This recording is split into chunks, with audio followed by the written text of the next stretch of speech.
Good morning. ప్రభువైన యేసుక్రీస్తు వారి పరిశుద్ధ నామములో అందరికీ శుభాలు.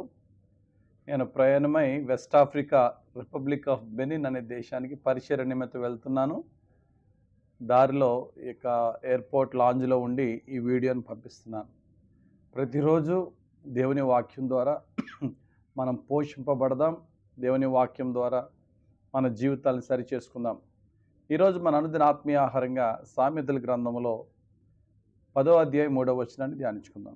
యెహోవా నీతిమంతుని ఆకలి గొననీయడు, భక్తిహీనుని ఆశ భంగము చేయును. దేవుడు ఆయనకి ప్రీతికరంగా యథార్థంగా ఉన్న వారిని ఎక్కడున్నా పోషించే బాధ్యత ఆయన తీసుకుంటాడు. మన దగ్గర ఎంత డబ్బులు ఉన్నాయా, బ్యాంకులో ఎంత బ్యాలెన్స్ ఉందా ప్రశ్న కాదు. సమయానికి కడుపు నిండగా రుచికరమైన ఆహారం దొరికిందా? చాలామందికి డబ్బులు ఉంటుంది కానీ తినే ఆరోగ్యం ఉండదు. తినే ఆరోగ్యం ఉంటుంది కానీ డబ్బులు ఉండవు. ఒకవేళ రెండు ఉన్న ఆహారం దొరకదు. కానీ దేవుని బిడ్డలకు దేవుడిస్తున్న వాగ్దానం ఏంటంటే, మీరు ఎక్కడున్నా మిమ్మల్ని పోషించే బాధ్యత నేనే తీసుకుంటానని దేవుడు అంటున్నాడు. భక్తిహీనులకి డబ్బులు ఉంటుంది కానీ వాళ్ళ ఆశ భంగమైపోవునని వాక్యం చెప్తుంది. కనుక దేవుని చేత పోషింపబడితే ఎంత ఆశ్చర్యంగా ఉంటుంది, ఎంత తృప్తిగా ఉంటుంది. దేశమంతా కరువైనా సరే భక్తుడైనటువంటి ఏలియాకి రొట్టె మాంసాన్ని దేవుడు కొదువు చేయలేదు. ఆ యొక్క ప్రాంతాల్లో ఆయా ప్లేసెస్లో దేవుడు ఒక విధవరాలు ద్వారా సహాయం చేశాడు. కొన్ని సందర్భాల్లో కాకులు రొట్టెను మాంసాన్ని ఏలియా అనే గొప్ప ప్రవక్తకి తీసుకొచ్చినట్టుగా మనం బైబిల్లో చూస్తున్నాం. మనం ఏలియా లాంటి గొప్ప ప్రవక్తలం కాదు కదండి అంటే అఫ్కోర్స్ కాదు. కానీ ఏలియా ఏ దేవుడిని ఆరాధిస్తున్నాడో మనం అదే దేవుడిని ఆరాధిస్తున్నాం. ఏలియా కాలంలో ఎటువంటి శక్తి గల దేవుడో ఇప్పుడు ఆయన మార్పు లేని శక్తి గల దేవుడు. నీతికి యథార్థంగా ఉంటే మనం ఎక్కడున్నానో మనల్ని పోషించే బాధ్యత ఆయన తీసుకుంటాడు. యెషయా గ్రంథంలో చక్కటి మాట ఉంటుంది. ఈవెన్ కరువులో కూడా నేను తృప్తిపరుస్తాను అంటున్నాడు. యెషయా గ్రంథం 37వ అధ్యాయం 19వ వచనం, 37వ అధ్యాయం 18-19. నిర్దోషుల చర్యలను యెహోవా గుర్తించుచున్నాడు, వారి స్వాస్యము సదాకాలము నిలుచును. ఆపత్కాలమందు వారు సిగ్గునందరు, కరువు దినములలో వారు తృప్తి పొందుదురు. ఇస్సాకుని జ్ఞాపకం చేసుకోండి. దేశమంతా కరువు. ఫిలిస్తీన్ల దేశంలో ఒక స్ట్రేంజర్గా ఉంటున్నాడు. అతనికి తన ప్రజలంటూ ఎవరూ లేరు. దేశం కాని దేశం ఆ ప్రాంతంలో బ్రతుకుతున్నాడు. దేశమంతా కరువు.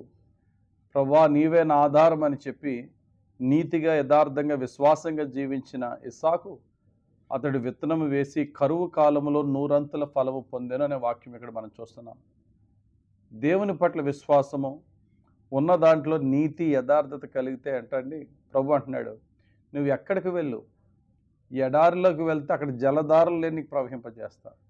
కొండల మీద శిఖరాల మీద ఉన్నప్పటికీ కూడా అక్కడ నేను ఆహారాన్ని నేను పంపిస్తాను. నిన్ను పోషించే బాధ్యత నేను తీసుకుంటానని ప్రభు చెప్తున్నారు. యెషయా గ్రంథంలో చక్కటి మాట ఉంటుంది. యెషయా గ్రంథం 33వ అధ్యాయం 16వ వచనంలో, పర్వతములలోని శిలలు అతనికి కోటాగును,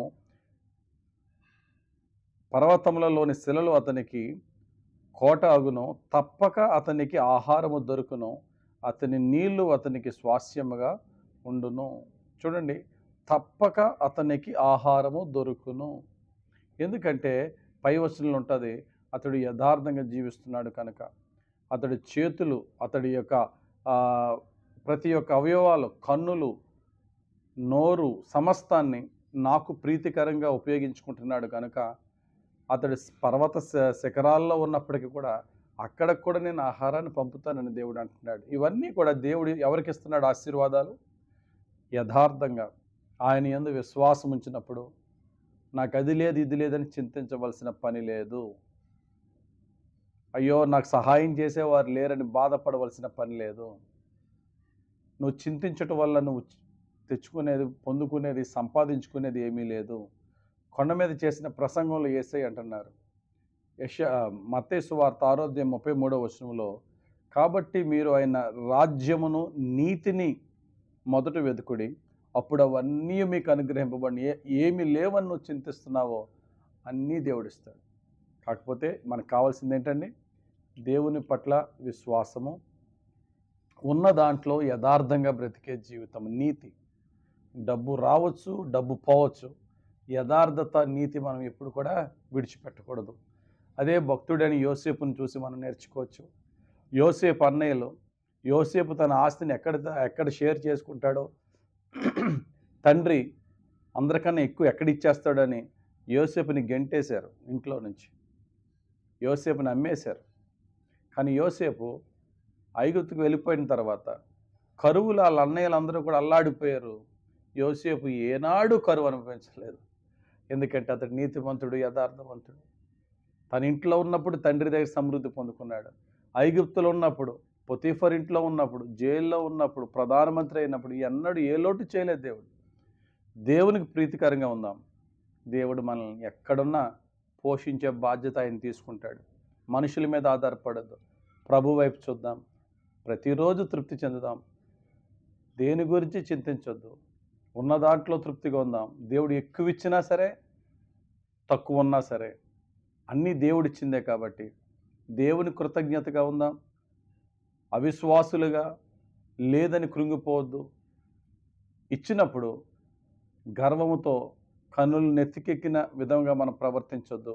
ప్రతిరోజు దాసుని కన్నులు యజమాను చేతి తట్టు చూచినట్లు, దాసి కన్నులు యజమానురాలి చేతి తట్టు చూచినట్లు, మన దేవుడైన యెహోవా మనలను కరుణించు వరకు మన కన్నులు ఆయన తట్టు చూచుచున్నవి. నిత్యము ఆయన వైపు చూద్దాం. ఆయనే మన పోషకుడు. కాబట్టి నీతి యథార్థంగా యేసయ్యను వెంబడించే వారికి ఎప్పుడు ఎన్నడూ కొదువు ఉండదు. ఇంకో గొప్ప సంగతి ఏంటంటే, వాళ్ళ పిల్లలకు కూడా కొదువు లేకుండా దేవుడు చూసుకుంటాడు.